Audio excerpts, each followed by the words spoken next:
Hey, M. Priceians, it's your boy, M. Price, your old pal, and I'm here with pro writing tip number 3 because, as you know, M. Price can read and he can also write, however mediocre you may think it is, or I think it is.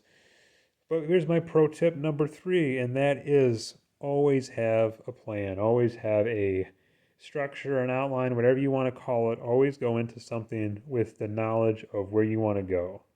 It doesn't have to be, every single beat and twist and turn is executed perfectly and written perfectly because that's never going to happen. And half of the fun of writing is discovering things along the way, but never do something where, oh, I got a really good concept. I'm just going to write it and, see what happens and uh, who knows what the ending's going to be or what the middle's going to be or oh here's a couple good scenes, they'll interact eventually somehow. You got to have some kind of plan.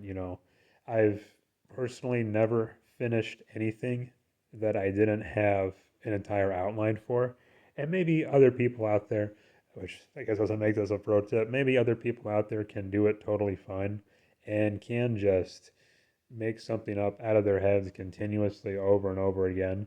But for me, I got to have every single scene, the point of every scene there, of every chapter there. Not, like I said, like a minutia, little detail in every single, what every paragraph's going to be about, but a general, hey, here's a half page or so about what this chapter's about what this chapter's about what this chapter's about.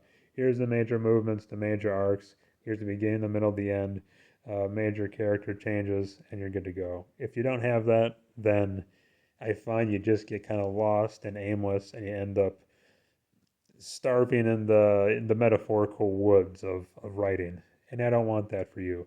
I don't want that for me. I don't want, well, maybe I want it for some people, but M. Price can read, M. Price can write, and M. Price can certainly make an outline. And I think that's the key here. M. Price also wants you to know that all of M. Price's outlines end in those four special words, and those are, sorry, Dog City never sleeps.